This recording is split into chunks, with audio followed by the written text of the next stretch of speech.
Hey, everybody. Once again, joined by David Swor. I am DJ Cox, back with the Cleveland Indians. We are going to dissect them from a fundamental standpoint. The Cleveland Indians, David. This is an interesting team. A lot of Very things going interesting. their way. A lot of things could not go their way. So we're going to get into this a little bit tonight with the Indians. First of all, why don't you kick us off with the 2019 recap, David? So the 2019 Indians is a super interesting study to me. On paper, they don't look very good, just to be honest with you. They're kind of a team in between, is what I would say. They're coming off some great seasons. I think 3 straight division crowns, if I remember right. And then they came into last year, and in the middle of the season, traded 2 of their best players, Trevor Bauer and Corey Kluber. And in return, they got some much needed hitting. And so they managed 93 wins last year and only finished 3 games out of the wild card. And again, if you look at that team, it's a little bit of a struggle to realize why, but then it hit me. Terry Francona is their manager. And it really explains a lot. One of the greatest managers there is, Hall of Famer, in my opinion. As bad as I hated the Red Sox, I had a really big respect for Terry Francona. And in my opinion, he did a phenomenal job managing this team last year. If they could just hit a little bit, this team would have been super dangerous. And they had a really interesting offseason as well. They lost, I know we're going to get into this later, but they lost Yasiel Puig. And I feel like now that we're into the season, he's still not signed. Bring the dude back, because I really believe this team has a chance. 4th in the league in ERA last year, 16th in batting average. So it's obvious they just need some players to hit. And they've got a great cornerstone there with Lindor and Jose Ramirez. They've got some guys. They just need some guys to fill in around them. So 93 wins last year, I would call that a successful season based upon what they had. I think Francona managed them above really what they were. Yeah, so I agree. I mean, 93 wins and not making the playoffs is very hard to swallow. I mean, that's tough to do. It really is. I mean, you got a ton of wins there. You finished in second place to the Twins, who were out of their minds last year. They had a really good year, and I think you said it right with Francona, man. They went through a lot of weird things last year. Trevor Bauer kind of wore out his welcome. Remember when he took that ball and chucked it over center field when he came and got him? Let me ask you I don't something, know. okay? What's that? Let me ask you something. If you could have Trevor Bauer for free, would you want him on your team? The answer to that Seriously. is no. I'm with you, man. I No. just despise that dude. And I realize he's got great stuff. But, man, the Indians got better when he was gone. They traded I believe they got Puig and Franmil Reyes. I believe that's who they got in that trade. Not 2-star guys. They traded their star pitcher, and they didn't miss him at all. And I think that says a lot.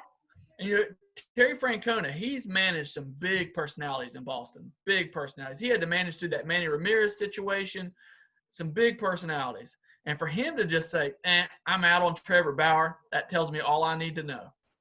Don't want him on my team. That's a very good point. I love that point because he had some heads in Boston, no doubt, man. If he could put up with those guys, but not Trevor Bauer, that tells you a lot about him. And man, what an idiot! If he would have done that, if I came out to him as a manager, what he did, I would have thrown him over the center field fence, man. What an absolute idiot! Absolutely. He made a mockery of it this year a little bit. I don't know if you saw that or not. He would kind of faked it like he was going to do it, and I really didn't think it was funny at all. So, No. I agree. I would never take him on my team. And one of the things too is Corey Kluber. These guys kind of took a little heat for getting rid of 2 of their star pitchers, but man, the more and more you think about this, the more and more it's starting to make a little bit of sense. And what they've done with their pitching staff, they've took a turn on it. But Kluber's going to have a hard time staying healthy. It just looks like for the rest of his career, and you don't want a guy like Bauer if he's a head case like that. So I like the moves personally. Like you said, that's kind of the storyline of these guys is they missed the playoffs and they got rid of some big names and they're trying to switch it up a little bit, with being still pretty close to a contender. So, you don't really see teams do this too often when they're right on the cusp of making the playoffs is get rid of your top two pitchers basically, but they did. And it's a very interesting story on what they did last year. And I just wanted to add a couple things here too, David. Some of their problems, like you mentioned this already, is the hitting last year. A lot of the problem with their hitting, you can look at their numbers, and a lot of their numbers were pretty solid. But the problem is they weren't getting the clutch hits. So, if you're batting 300, but you're getting a single in the ninth inning when you're down 7-2, there's a difference, man. Mm-hmm. And when you're getting the hits, that's called a quality at bat, and it kind of breaks it down to more of a situation where how are you doing when it matters? And these hitters did not do it when it mattered, and that was a lot of the problem with their team last year. So a lot of inconsistency. Some of these guys hit some of these guys did not hit in the first half, I should say, and in the second half when the Indians started getting a little better, they started to get on fire, which was a little bit too late that name, and they barely finished out of the playoffs. But had these guys been more consistent throughout the year, a lot of these guys would have been in better shape, and the team would have definitely been in better shape. So I'm a big component of this, David. Like, when are you getting your hits?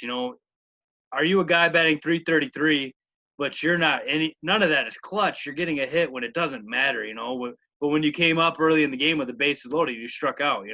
Your average is 333. It looks like you had a great game. However, you had a sorry game. You really did when you look at it, because you choked when you were supposed to knock the guys in, and you got the hit when it didn't matter. So sometimes statistics, man, they're a little funny that way, and that's one of the ways that I think the Indians got messed up last year. And so that's one of the funny things about the game is I'm a big stat guy. I know you are too, but sometimes they're deceiving. And if you break them down and you break the Indians team down a little bit more from last year, you'll see a lot of that kind of stuff happening with them is just the wrong time for their stats to pop up, if that makes sense. So, I totally agree with you, man. Yeah. So, David, why don't you going into the new 2020 season, what do you got for strengths? Man, I love the Indians rotation. Yeah. Bieber is a complete stud. Clevenger, although he's a little bit like what you're talking about. He's kind of got some uneven stats, low ERA, but doesn't win a lot of games. It's kind of weird. But I love Clevenger. Even the back end of the rotation with Sivdale. Man, Sivdale's a stud. And when you read stuff about the Indians, you don't ever really hear any mention of Sivdale in there. But, man, I really like the young pitching that they got. And it really explains why they wanted to trade Trevor Bauer and why they wanted to get rid of Corey Kluber. They had guys ready to go in their spot. And so really, some smart moves by whoever the general manager is, kind of clearing the way for some of these young guys. Yeah, I agree 100%. And I completely with the pitching staff too. And it's weird that we would say that given, man, it's just so weird. You get rid of Trevor Bauer and you just go with their pitching staff as a strength, but it is, man. It's completely a young, nice rotation. I would take this rotation in a heartbeat, man. These guys are legit. And the guy you didn't mention is Zach Plesac, and he's a stud at the back end too. That's a name you probably know from being the nephew of Dan Plesac, who pitched many, many years in the majors, left-handed arm, some with the Cubs. So I've seen a lot of him as a kid, and man, he's got good genes, obviously. And so, man, at the back end of that rotation is pretty nasty, man. And these guys are just absolutely legit. And I love Bieber like you, man. I'm a big fan of him. And he's just nasty. He's the guy that can strike out 10 every time he goes out there, it seems. And dirty with this stuff. And Clevenger I like a lot, too. I really do. And then Carlos Carrasco is another guy, too. He came off he came off of, having cancer, and man, this was, going to be his first start with the Indians this year with coming back from that cancer. Came in relief a little bit last year, but he's going to be a starter now full time. And man, is he dirty too, especially when he's on. And and he's been looking good in the preseason too. So, man, when you got those 5 guys, wow, man, this is a rotation that you can take into the playoffs with. You can. I look at all 5 of those guys, and you can win with all 5 of them, and that's pretty rare from all these podcasts we've been doing. That we're pretty high on all 5 guys in the rotation. So, man, I'm totally with you on the rotation, man. Number 4 last year in ERA, man. Number 4 in all of baseball in ERA, and like I said, it only got better once they got rid of Bauer and Kluber. And so all those guys are a year older now. They were all young last year. I mean, who even heard of Bieber at the beginning of last year? Nobody. And now he's one of the top pitchers in the league, man. I love Cleveland's rotation, man. They're set up. They are set up. And, that's one of the things, too, that when you look at this with battling with the Twins, because this is what they're going to do, is battle with the Twins, and the Twins' offense is nasty. So if you've got this pitching to go against the Twins, that's the only way you're going to combat them, because I don't think you can go pound for pound with them scoring runs with that offense they've got, because they're just unbelievable. So how you could beat the Twins is with your pitching. And, man, I don't know. I definitely think the Twins are going to win this division, but, man, the Indians have got the pitching to compete, and their offense isn't too far behind. It's not fully loaded, but it's pretty good. So this team's definitely got some strengths to it. Yeah. It really does, and I like them a lot. I really do. So what do you got for weaknesses for this team? Well, I looked over this team, and you could pick apart a few things, but I hate their outfield. Outfield is generally a spot that puts up some big offensive numbers. And, Mercado had a good rookie season last year. I can't really complain on him.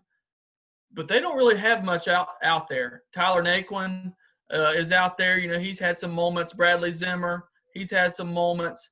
Of course, Franmil Reyes is probably going to DH most of the time. But again, man, I'm not a big Yasiel Puig fan. But they really should have brought him back, in my opinion, because they could have done it on the cheap. He's exactly what they need as another bat in that lineup.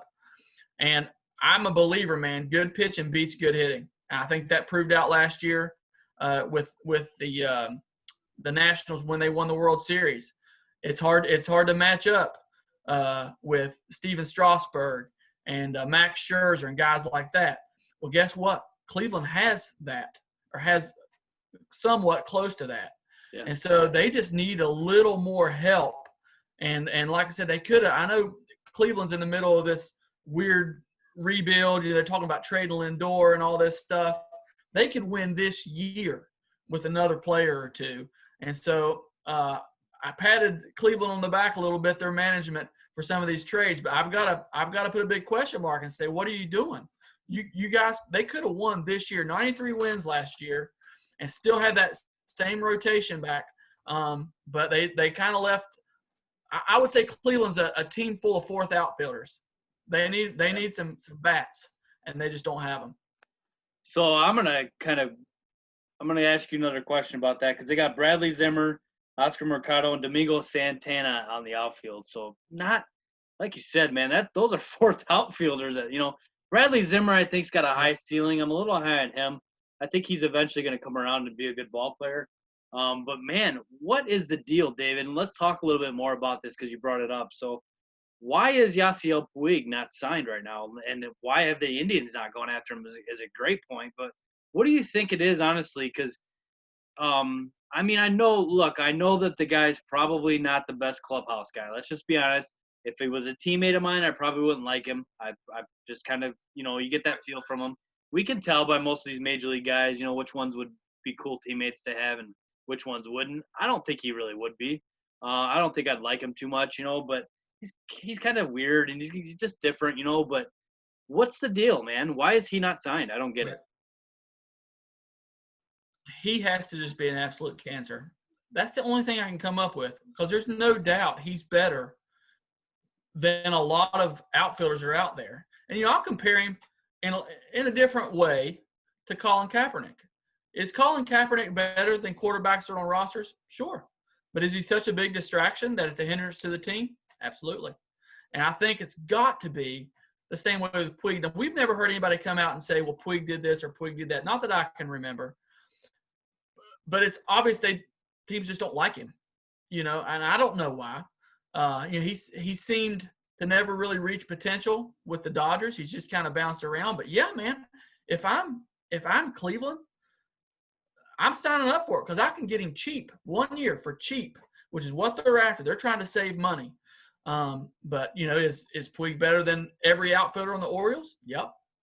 Why is he not playing? I don't know. And maybe some of that's Puig. Maybe he's just decided he's not going to play for a crappy team. I don't know. But it is a mystery, man. Have there been clubhouse rumors, concerns that you've heard regarding Puig? Man, I haven't heard anything either. And I just am kind of baffled by this. When he signs with the Braves, in the preseason, he supposedly gets the virus and they release him, which was just weird to me. Why don't you just let him get healthy and get back? They immediately had buyer's remorse. It was like immediately, it was like, I wish he hadn't took that. I mean, I don't know if somebody on the team was like, hey, I played with that guy. He sucks. I don't know. But it was so weird because, most of these guys are coming back from that virus in like 2 weeks. It blows my mind, honestly. I'm like you. It absolutely blows my mind. I don't have a good explanation for it. I would love to hear it from somebody because, again, I've not heard anybody come out and say anything like directly. You've heard maybe some rumors and stuff, but he's not had any huge clubhouse incident or breakdown or whatever. So I don't know. Like I said, he's tailor-made for Cleveland this year. That's a good point, man. I totally agree with you. Glad you brought that up. And I don't know, man. Maybe I don't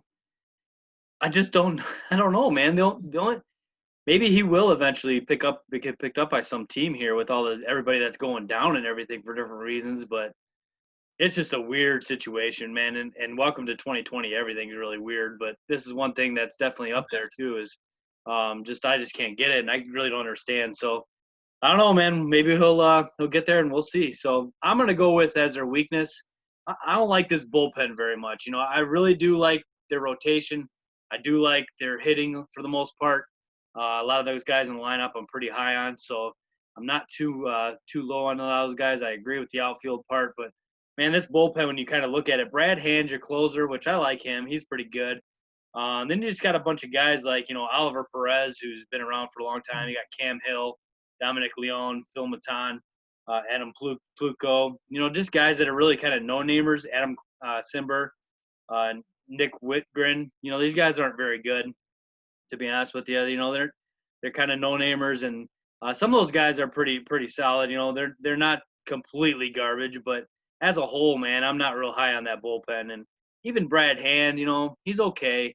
I'm okay with him too, but I'm not sure that that's my guy I want to go to in the playoffs. Is kind of what I'm getting at as a closer. And normally, I kind of stay away from the bullpens, and this is your thing, bringing up the bullpen and everything. But I'm going to kind of go with it this time a little bit and just kind of talk about that. But I like their pitching a lot. I think that they're going to get a lot of guys.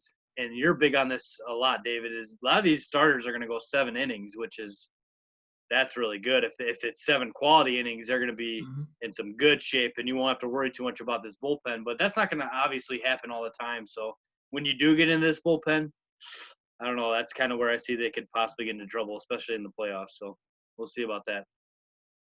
I almost brought the bullpen up as well. The only reason I didn't, DJ, is because if you look down through there and read a little bit, they do have some guys that could be studs, and that have hope to be studs. And I think that's kind of what Cleveland is banking on. They got some young guys. I'm going to bring up one here in a minute when we talk about the farm system. But the guy that they received in the Kluber trade, triple-digit thrower, I'm not sure that I don't think he's actually on the roster now, but they're saying that he could be a part of the bullpen. And so, Brad Hand, like you said, he's definitely not a lockdown closer, but he definitely has been a pretty dominant setup man in his time. And so if they could find a closer, I don't think Hand is probably the answer there. And Hand became what he was as a setup man, and you have Bieber throwing 7 innings or Clevenger throwing 7 innings. I could see it happen. But I'm with you. The bullpen has a lot of question marks. Yeah, they do, and it's To me, that's the one thing when they get in the playoffs and you got to go against the Yankees and you got to go into the Twins, and I just don't see that lockdown guy out there, and that's a key thing, man. You got to have it. So we'll see. That might be their downfall, to be honest with you. Yeah. What's your best case scenario, David? I think Cleveland is definitely a playoff team, to be honest with you, especially now that they're expanded. I don't see them overtaking the Twins. The Twins, their lineup is amazing. They've improved their pitching. It's still kind of hard. We'll talk about that in another episode, but the Twins are still kind of hard for me to figure out in that rotation. They don't have the big names that you would expect, but somehow they get it done. But I just can't see Cleveland having enough to pass the Twins. Now, having said that, we saw it with the Nationals last year. A team with great pitching can get in those playoffs and make some damage. And so don't be surprised if the Indians are a Cinderella team in the playoffs. I believe they could totally be that, especially with a move here or there. But their best case scenario, as they are right now, for me, is the wild card. Yeah, I agree 100%. They're not going to pass the Twins. I put them in second place. Franmil, man, what a cool name Franmil is. I wish my name was Franmil. That'd be cool, right? What a cool name, man. This guy is a DH, Reyes. He's pretty good. He had a 30 homer, 90 ribby year last year, if I'm remembering right, man. And yeah, I was what a shocked good that he got season. traded and all that. It Yeah. kind of felt like the Padres gave up on him and Hunter Renfroe a little quick. Didn't you think so? I mean, those are two 40 homer guys, and they just you're out. But Franmil did nothing when he went to Cleveland, so maybe they knew something that we didn't know. But yeah, interesting name. I'll probably never hear anybody else named Franmil. That's for sure.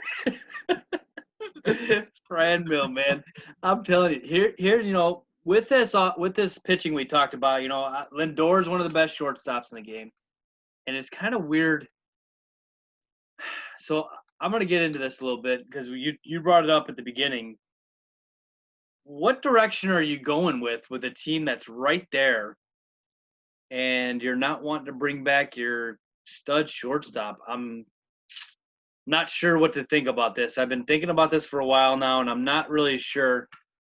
Do you have any inside information as to what are they kind of thinking here because they're going to make the playoffs this year. So if you're going to make the playoffs and you've got one of the best shortstops, why are they so heavy on wanting to trade him, David?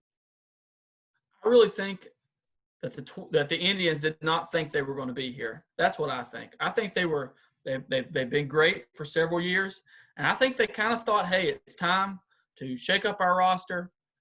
Oh crap, we might make the playoffs. That's exactly what I think happened. And I don't think it's the best decision for them to let Lindor go, to trade him, but I also kind of get it. The Indians are in a small market. They're a lot like the Rays, to be honest with you. They kind of got to buy low and sell high. And I think they're looking at Lindor saying, hey, we can't sign him. And so let's trade him, replenish our farm system. But like I said, in the middle of that, it's like, man, all of a sudden we got good. And so, man, I would love to see the Indians find a way to keep Lindor. They have a good core, man. They could be competitive for a long time, several years. I mean, Jose Ramirez is still a good player. He wasn't what he was 2 years ago, but he's still a good player. You have this great pitching. Man, I would love to see them figure out some way to keep Lindor, but I don't think it's going to happen, man. I think, like I said, they're a lot like the Rays. They're going to try to turn him into 2 or 3 other players and plan to compete again a year or two down the road. That's what I think they're thinking. Yeah, Carlos Santana is another guy we haven't given much love to, and he's a stud too, man. These guys have got some players, and so David, now with looking at this team like we have, getting pretty in depth with them. So, what would you, I'm gonna have you wear your general manager hat because I know you like to do that a lot. Man, me and you could be a combo at the GM, I think. So, what would you do? What would you ask for back? Okay, you said 2 or 3 guys. What specific positions would you get back for one of the best shortstops in the game? Like, where would you try to go with this franchise? Because this is interesting to me. I don't know. I'm trying to figure this out, man. Like, what do you think that if they trade Lindor, possibly this offseason, it could happen? What are they going to want back in return? And this is where this gets tough this is where it gets tough if I'm on the other end. Yeah. I want a bat that's ready right now. And so if I'm sitting on the other end and I have a couple top 100 prospects that are bats, I'm the Indians. I don't need pitching. I have plenty of that. I want a couple bats in return. Well, why would you trade it for Lindor? And that's what's interesting to me. I would not be trading my franchise shortstop for a lottery ticket. I'm not doing that. Yeah. We're too close to competing now. So I'm wanting a couple top 100 prospects, one of which is a can't-miss outfielder, and they need help in the outfield. Something. I don't know. Their top prospect is a third baseman, so I don't know what's going to happen in the future with Jose Ramirez, if they're planning on moving him maybe to first, or they can play him at second. I don't know. But like I said, then that makes you ask the question, why am I trading for Lindor if I got to give up some guy that's ready? But I'm not trading for anything less. He's one of the top shortstops in the game. There's no way I'm going to trade him for lottery tickets. No, I agree 100%. I'm not exactly sure 100% on his age. I think he's 26. Lindor's 26 years old. So, man, he's still got them prime years up until he's about 32, 33. So he's got a long way to go as Lock far him up, as man. Oh man. I'm telling you, David, like I agree with you. If you're gonna get maybe a stud starter and a stud outfielder back, that's probably what I would think is you gotta get a good pitcher and a good outfielder is a very good way to go with it, I think, because like we just said, they got a bunch of fourth outfielders out there running around right now. So that's a good suggestion, man. And I don't know, man. That's one of their big things here. But like you said, their best case scenario is this team's going to make the playoffs, and I agree with you 100% that they are. So what's the next step? It'll be interesting to see, no doubt. So what do you got for worst case scenario? Well, let me back up real quick. Yeah. Well, this kind of goes into the worst case scenario. So I like to look at what Vegas says about teams. So Vegas has this team pegged before the shortened season at 84 wins. So DJ, let me ask you, what do you think this team in a 162 game season? Where do you think they would have put them win wise? I had them probably about 90, to be honest with you. Now that they would have gone down just a little bit from what they did last year. It would have been a little bit more tough for them to make the playoffs in the old system, just being honest with you. I'm not as sure I would have put them in the playoffs had it been the old format. But since it's a new format, they're a shoo-in, I believe. But and it makes a difference. And I don't think they took that step necessarily up from what they were last year. But I think they're right there, man. And like we said, their pitching seems to have somehow improved. But that bullpen, man, I don't know. So I don't think they've gone too far up from last year, which is very interesting. But I think they've kind of just slightly gone down a little bit. Yeah, I totally agree with you. I would probably put them 88 wins, somewhere in there, 88 to 90. I can see them getting to 90. But I think 93 wins was kind of out of the question. And again, had I looked at that roster last year, I would have thought the same thing. They got some interesting pieces. But back to your question, worst case scenario, I think it's very possible that the White Sox could pass them this year.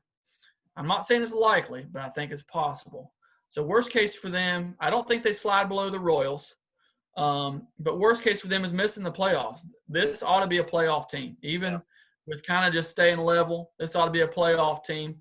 So worst case for me would be them missing the playoffs and getting passed up by the White Sox. And again, I think it's very possible that happens. Yeah, that's exactly what I had, as a matter of fact. And I hate to obviously give any love to the White Sox and think that they could possibly even do that. But it's the third team in this division. So if they were to get passed by somebody, it would be the White Sox. And I don't see it happening, but it could. And if it did and they missed the playoffs, here's the thing. Like, now what's the point of keeping Lindor if you miss the playoffs in this kind of a season, Like, if you can't play in a sprint season and make the playoffs, I don't know. You hit the nail on the head, though. I don't think that Cleveland expected to be here. That's why I think Lindor's name keeps coming up. I think, they think, why are we keeping him? We're not going to make the playoffs anyway. But they're not that far away. It just kills me, man. These teams, they probably could have Puig for like $5 million, or maybe even less. And I think they're that close to being dangerous, that close. Yeah, I really do. So, I mean, that is a very big worst case scenario possibility is they somehow miss it and then they just kind of bomb as far as the offseason goes and go in a different direction with him. And if you get rid of Francisco Lindor and you don't get much back for him, you've lost the offseason and they've taken a step backwards. It's just the Yeah. truth. Yeah. So it's going to be very interesting to see how this season pans out for him and what it leads to. So, you got any position battles of note? I know there's not too many on this team, but anything you can think of? That outfield is still interesting. Yeah. Again, Franmil Reyes, Domingo Santana, which is kind of Franmil Reyes' clone. He's not a very good fielder. You got Naquin, Mercado, Zimmer, who at one point I think was one of their top prospects, but just still hasn't developed. Mercado obviously is going to be a starter, but the rest of those guys you could plug and play. And so it'll be interesting to see who separates themselves.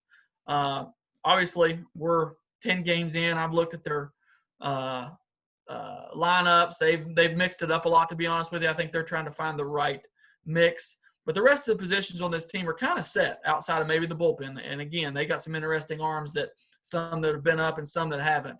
But I'm going to go with the outfield. Yeah, that's a good one. I'm going to go Cesar Hernandez at second. I'm not too high on him. I got Mike Freeman and Christian Arroyo, too, as options. So I'm not 100% sure that he can hang on and be the second baseman for all those times. But he totally could be the guy to lock down that spot for him. They got him in the offseason, but I'm not sure, man. This is one spot I would keep an eye on to see if he can pan out and do well. He's pretty solid defensively. I'm not sure how much he's going to hit for him, but it's something to keep an eye on. I think it's not a really big one.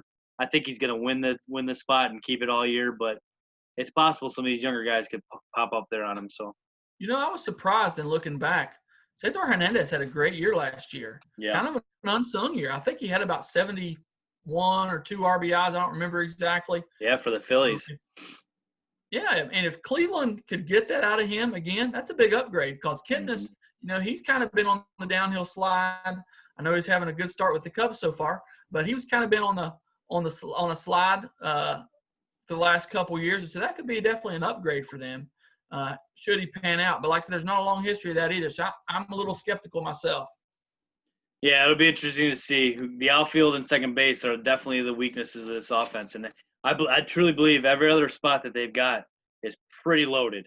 So, they're loaded at DH, third, short, first, catcher's pretty solid.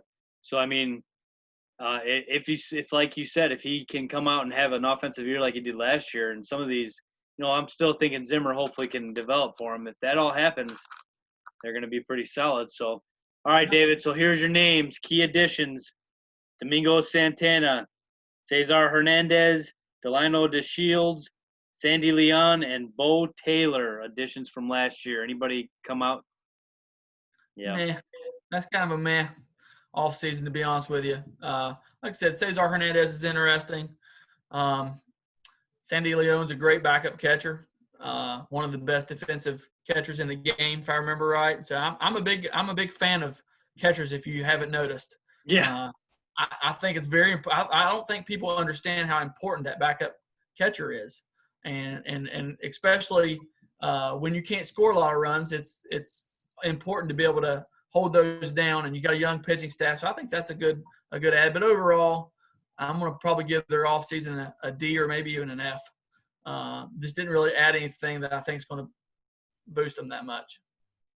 Yeah, I'm going to go with Hernandez. I mean, I know I just talked about him not possibly being the guy there, but that's the only guy. I mean, you got a starter there, so at least they got a guy that's a starter in the offseason. So, I mean, Santana will play some here and there too, but Yep. I'm not as high as him as I am Hernandez, to be honest with you. So, I'm going to go with Hernandez as the win for that.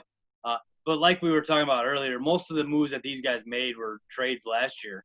So they did a lot of that towards the deadline, which is where they made all their moves and didn't really do too much in the offseason. So they kind of went a different route by doing it that way. But, so what about key losses? All I really have besides the trades for in the offseason was Kipnis and Puig. So you got anybody? I mean, we talked about it, right? Yeah, I was gonna say I hate to keep harping on it, but they Yeah, could have really used a week this year. yeah. And even Kipnis, man, he'd been around forever. Good veteran presence, could play anywhere on the field. I think he played some center field for them last year, or outfield at least. Yeah. That might be a bigger loss than what you think, man. A lot of those, he was a gritty, tough out. He could play a lot of positions, and so don't underestimate losing Kipnis. I agree, man. I'm obviously a Cubs fan, and I'm ecstatic to have him, man. I really am. He's a homegrown product. He's Glenbrook North High School, and so he's a Chicago guy first and foremost. And it was really weird seeing him play for the Indians in the World Series against the Cubs because he's a homegrown guy, and we're rooting for him, but not too much, obviously. But yeah, he's good to have, man. Especially with Nico Horner at second base and him, and we got a two-headed monster that's a pretty solid at second base and adds to the depth a little bit. And this was a starter for these guys last year, and Hernandez's job to now take over for him. So both those guys, I think, man, both those guys might hurt him a little bit, and it really kind of. I think you're right though. With Puig could be plug him into right field right now, and they look a lot better in my eyes too. So I'm gonna go with Puig a little bit over Kipnis, but both of those are pretty tough ones. So. All right, David, who is your prospect for the Indians? All right, I'm going to go a little bit outside the box. Give me just a second because I want to make sure I don't butcher this guy's name. I'm going to go with James Karinchak. And DJ, he only lists at about their 15th best prospect. But he's already closed the game this year for Cleveland.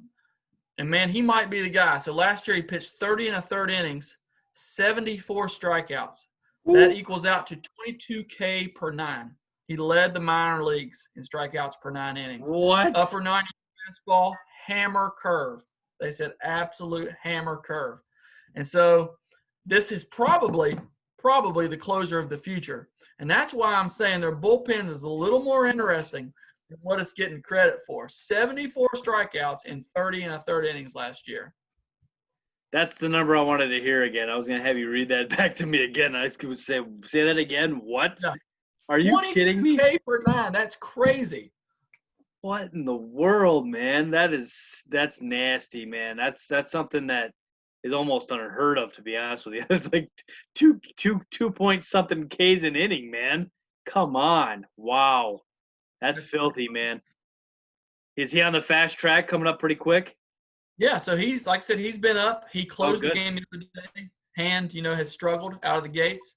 And so Karinchak closed. I'd never even heard of him, to be honest with you. I went back and did some research. Really the only reason I knew anything about him was through fantasy baseball. And so I went back and researched him a little bit today and researched their minors. And like I said, he's only rated as like their 15th best prospect, which is crazy with numbers like that. But it's because his ceiling is a reliever. Wow. But like I said, he's probably the closer of the future for them. And, the Indians have an interesting farm system. It's not one of the best in the league. It's kind of in the middle. But they got some interesting players. Some guys that could be up soon that could impact the team fairly quickly. But keep an eye on Karinchak, man. He might be the dude. That's a good one, man. I'm going to have a little fun with this one because this is my guy. Recently, one of my guys that played high school ball for me, I'm the head coach at Westmont High School here in the Chicago area. Recently, one of my players just signed with the Cleveland Indians, Joe Donovan. So I'm very, very excited for him. He's an Indian now. This is really cool. He's not really on the prospect watch list yet, but he's going to climb the charts pretty fast. He's a defensive stalwart. And here's the thing, David, and as you know, if you can play defensively at the catcher position, you don't necessarily have to hit a ton to get pretty high in the organization. So with his throwing out of the runner's abilities at about 40% at the University of Michigan, which is awesome. He did it with me in high school too, about 40% rate, but a lot of that he was stolen on our pitchers because that's kind of a deceptive stat, They can get big jumps on the pitchers and it goes against the catchers. So a lot of that was on them. So, man, I'm excited about this. He's 5'11", 180. He's right-handed. He holds 47 single-season and career records at Westmont, which is unbelievable. Wow. And if he doesn't own almost all of them, his brother Charlie owns pretty much the rest of them. So These two are just absolute studs, baseball players. 2019, during the College World Series, he was the starting catcher for Michigan. They were one game away from winning a national championship and just fell apart against Vanderbilt, who obviously is just a powerhouse. And those guys were so good. Michigan won game one and then lost the next two, which we were really sad to see. Just fell short of a national championship. Starting catcher for 2 years for them. He was a Cape Cod All-Star in 2018, where he hit 309 with a 417 on base. And that's obviously the best summer league in the nation, in the world, is the Cape Cod, and he was an all-star in that, so he had an outstanding season there as well.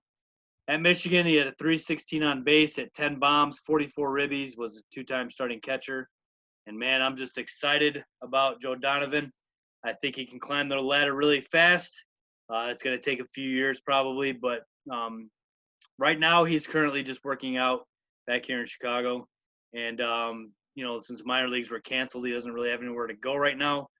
But he's lifting and he's hitting with his dad at his place, and he's going to our high school field and throwing a lot. So it's fun, man. It's fun to watch, somebody that you care for so much and that you love, and that has done so much for me, obviously. And in the 4 years he was starting catcher for us, and just an outstanding person too, which makes that even more of a fun thing. A lot of these guys that come up through pro ball that are good are not great humans. He is a great human, got a great family. Excited beyond belief about one of my former players who is now in the Indians organization, Joe Donovan. Good so stuff. DJ, I got to ask you some questions related to that. So had you ever had any other players drafted or anybody come through since you were coaching that made it? So his brother was drafted too as well. Charlie was, I kid you not, man. He was. I got the job at Westmont after being in my alma mater. I hit him one ground ball inside in the gym because it's cold here in February and we can't go outside. So I hit him a ground ball at shortstop. He threw it over to first, and I go, oh my gosh, this guy's my starting shortstop for 4 years. Like just like that, I knew it. That's how good he was. And Charlie was going to be a first-round pick by the Florida Marlins, about the 27th pick in that round projected. But he ended up wanting to go to Michigan to play as well. Told the scouts that, he had made that decision and wasn't going to take it.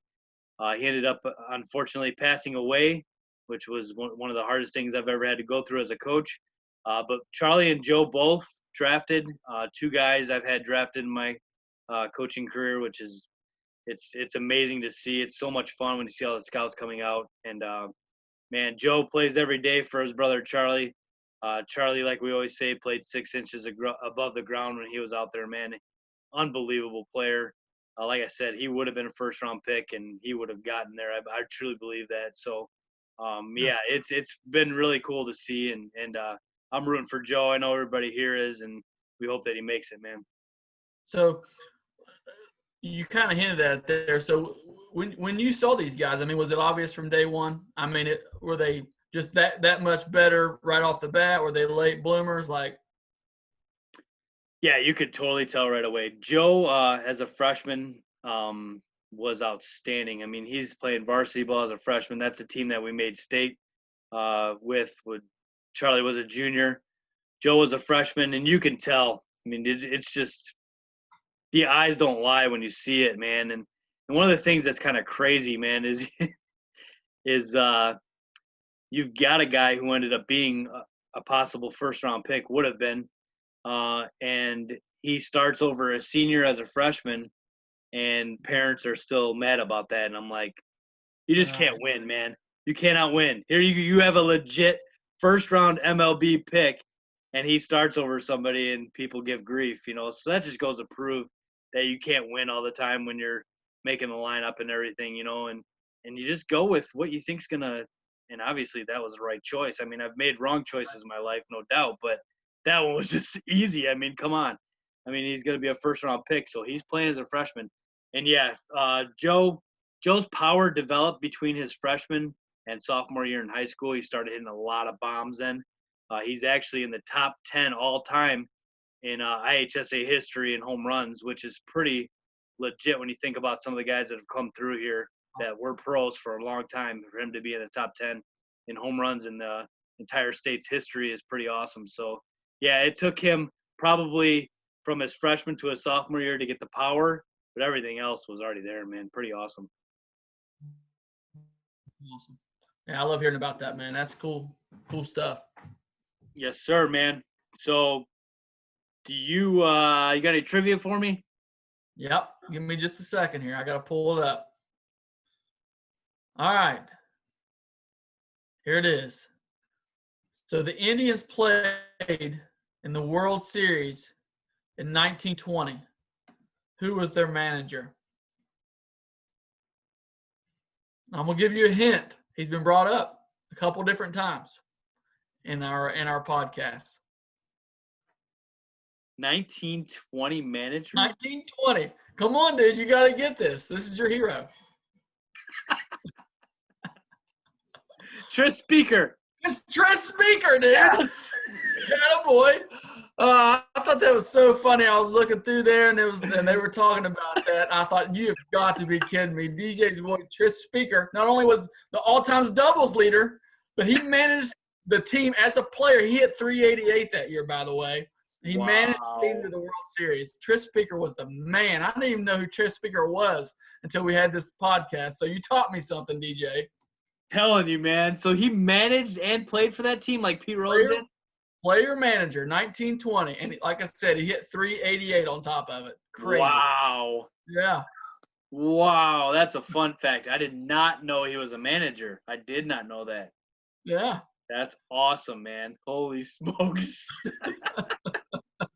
How much did you know about Tris Speaker before we started this? Obviously, you knew that he was the all-time doubles leader, but so I only knew of him from as a player standpoint. I had no idea he was a manager. I don't know what he did beyond that, but he was the manager of that team. Holy smokes. Pretty crazy. He's stud, man. Obviously. I mean, come on.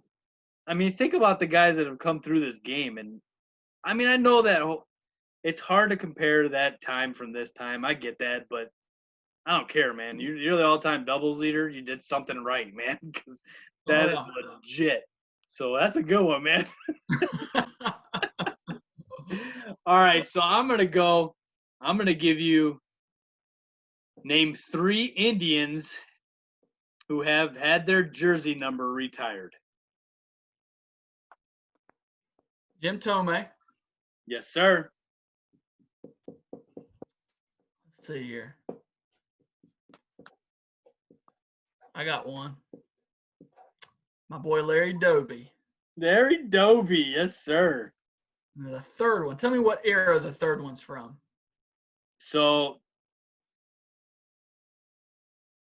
let's go with he was a pitcher, an old-time pitcher. Oh, you're gonna laugh. I know who it is. You're gonna laugh when I tell you something in a minute. My boy Bob Feller. Yes, sir. That's it. You got it. Yep. So that transitions right into the next question. All-time favorite player, Indians player, is Bob Feller. Yes. Dude, boom. I had a book about him when I was in elementary school.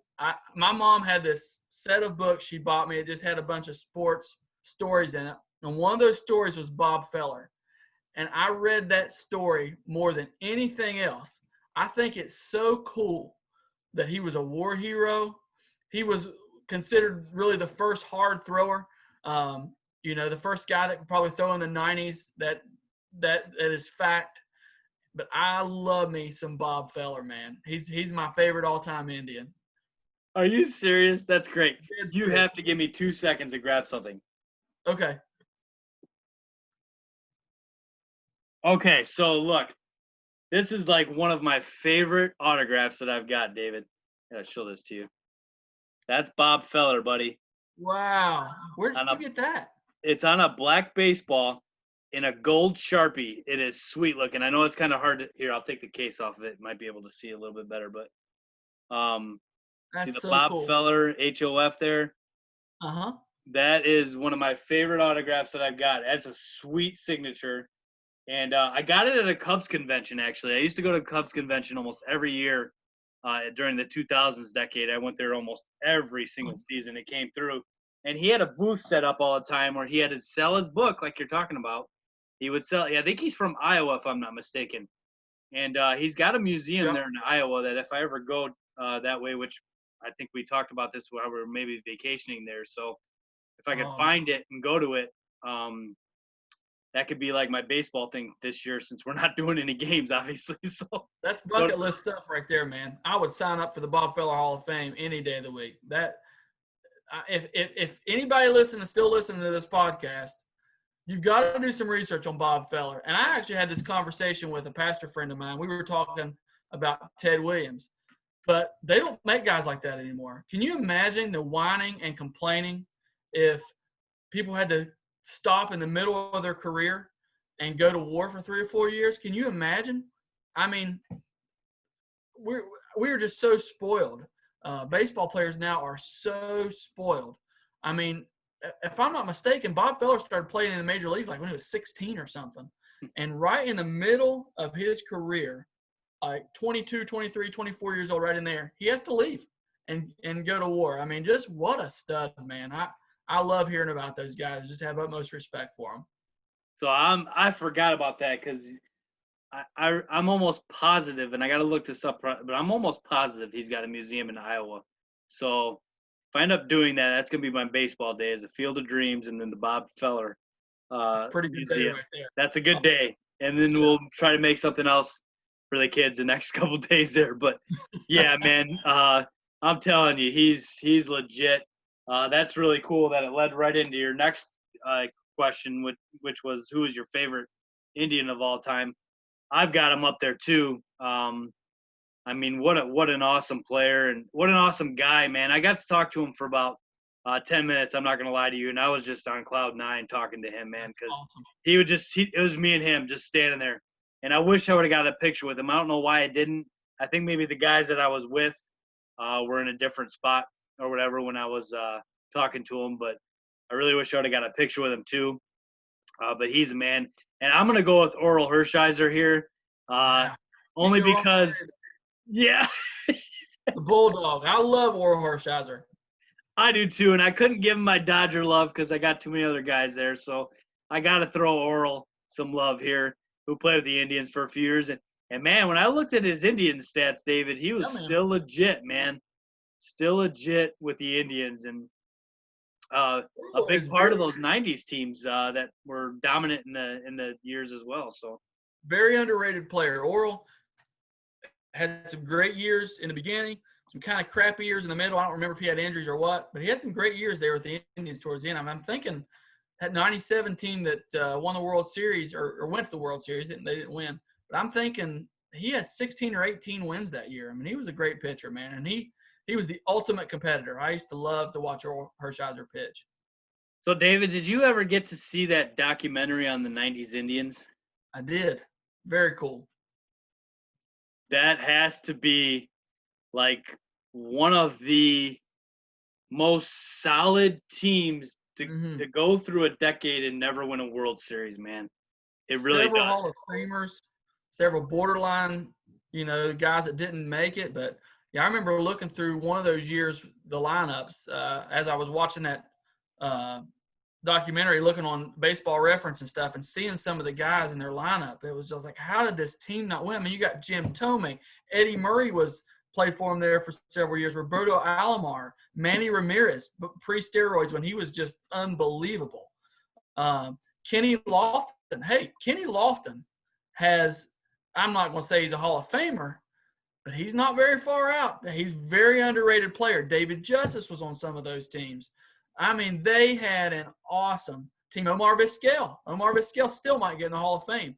That would Albert Bell. Albert Bell hit 50 bombs for him one year. How did they not win? Obviously, it must have been pitching or something. I think Mike Hargrove was their manager back then. I don't know if maybe he couldn't put it all together. I don't know. But they had some awesome teams, man. It's unbelievable to me that they didn't win. It's crazy. That's a cool documentary. I mean, I love it when they do these documentary things and just remind you of how good they were. and just could not get there, man. And it goes to show you this is a tough trophy to win every year. It really is, man. Everything's got to go your way. Because on paper, man, there's no way that 97 Marlins team was better than them on paper. No way. I'll take the Indians 10 times out of 10 on paper to win that World Series, and they still didn't do it. And, you know, even some of the teams in the 95 team that lost to the Braves, too, was just loaded. And, man, what a tough stretch they had there. Just so close, yet so far away, man. Pretty awesome. And another guy that I have to mention real quick here to kind of top this off as one of my favorite Indians of all time is Wild Thing Ricky Vaughn. That's still one of the best baseball movies ever made, though, man. I still watch that movie every time I see it. Number one right here. That's number one for me. Think about that. The Sandlot would be close, but I can't really argue with Major League being number one. It's up there. I love no doubt that movie. I just love that movie. Everything about it, man, is just.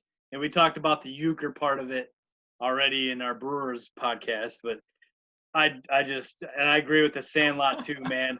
One of these podcasts we'll have to come up and we'll have to do a movie podcast, man, because that'd be fun too to go through some of these movies and talk a little bit about them. But yeah, it's got to be number one for me. And Ricky Wild Thing Vaughn, man, one of my favorite Indians of all time. And that just kind of goes to show you how bad the Indians were up until the 90s. They were pretty horrific, really. I mean, I know they got a really long history.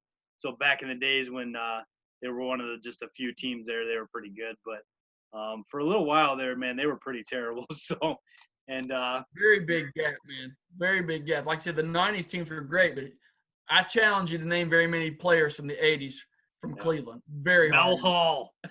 Mel Hall, exactly. Exactly.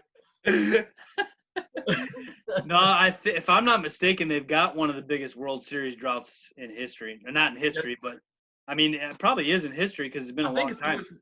The most recent, or not the most recent, but the longest continuous right now. Yes. I'm pretty sure is the Indians. I'm pretty sure you're right about that too, because I know when they played the Cubs in the World Series, it was like neither of these teams have won it in 4 million years, and so yeah, I mean, I think that they do have the longest standing one. So, all right, our last one, David. So, Cleveland Stadium went from 1932 to 1993, and then it's called Jacobs Field to me still. I think it's Progressive now. You call it Jacobs still? It's Jacobs Field. The heck with Progressive Field. That's bullcrap. Yeah. I agree. 94 to present, Jacobs Field. Have you been to either? No, and DJ, this is the biggest travesty of all the stadiums for me. So this is literally a 4-hour drive. Oh! Yeah, just as close as going to Cincinnati, maybe a little further than Cincinnati, maybe a little further than Pittsburgh. But what the heck, man? How in the heck? One time I actually had tickets to a Cleveland game. I don't remember why, but I didn't go. The Yankees play there every year. I am so disappointed in myself. I've always thought Jacobs Field was cool. If you'll remember, I believe it was either the first or second of the new type of ballpark. It was really a big deal when it was built. And it was super fun because they had great teams right after that. So that place was always packed. They had a long-standing sellout streak going there for a little bit. And but I've never been. It's ridiculous. You know what, though, man? I'm one full tank of gas away from that place too, and I've never been either. What? We got to go there first. That's stupid. I mean, how is that? It's only 6 hours from my house. It really is. It's 6 hours away from me, and how close is Cincinnati to you? About the same, 6. So that's our best bet. Yeah. Outside of Cincinnati or that's the closest stadiums between us. That's a travesty we haven't been. I can't explain it. It's so dumb on my part. Yeah, that's dumb on my part too. It's within driving distance, like not even a far drive really to go to a ballpark. I've been to Cincinnati 4 million times to a Reds game, and I have never been to Cleveland. I don't know why. I really don't. That's a travesty. That really is. We got to fix that. That's a straight shot too from me, and there's no. You just cut right across to it. It's right there. So, if I'm not mistaken, Cleveland is straight up 79, I believe. So for me, I actually had to go to Cleveland for business about 2 or 3 years ago, but they weren't in town then. It was when the Cavs were in the playoffs, and they weren't in town. So anyway, I just don't get it. I don't know what my problem is. It's ridiculous.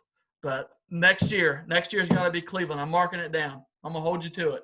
Well, you know what, man? Actually, to be honest with you, after we did PNC together, we kind of talked to each other like, I mean, Cleveland's got to be it next for us because it's right there, man. You come from one direction, I come from the other. We meet like right in the middle, basically, you know, and 350 miles away from me. That is nothing to go see a Jacobs Field, which I think, and I have not either. I think it's a great looking field on TV. I think it would be a lot of fun to go see that one. So that's probably the easiest drive. Well, I should say Target Field in Minneapolis is pretty close for me too that I haven't been to yet. I went to the Metrodome, but not Target Field yet. But that's got to be, especially since it's like right in the middle of me and you, we got to do that one. So definitely. All right, man. So I got no former teammates that were Indians fans. Nobody on my list. Yeah. Donnie had some Cleveland connections. He was there during the war. He played with Bob Feller, we're pretty sure. Donnie and Bob Feller, baby. Yep. Oh, man. That's awesome. Well, David. Out of all our Ohio guys, no Cleveland fans, though. Because like I said, there was a bunch of Ohio guys maybe that we didn't play with, but that were there at Temple. We had an Ohio connection there, but I don't know of any Indians fans.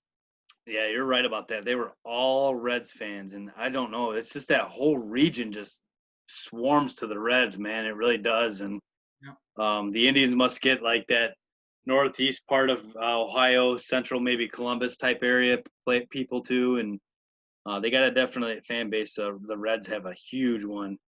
I don't really know too many Indians people, so that's very true, man. I got nothing for that. So unless you got anything to add, man, I think we're all set on Cleveland Indians for 2020.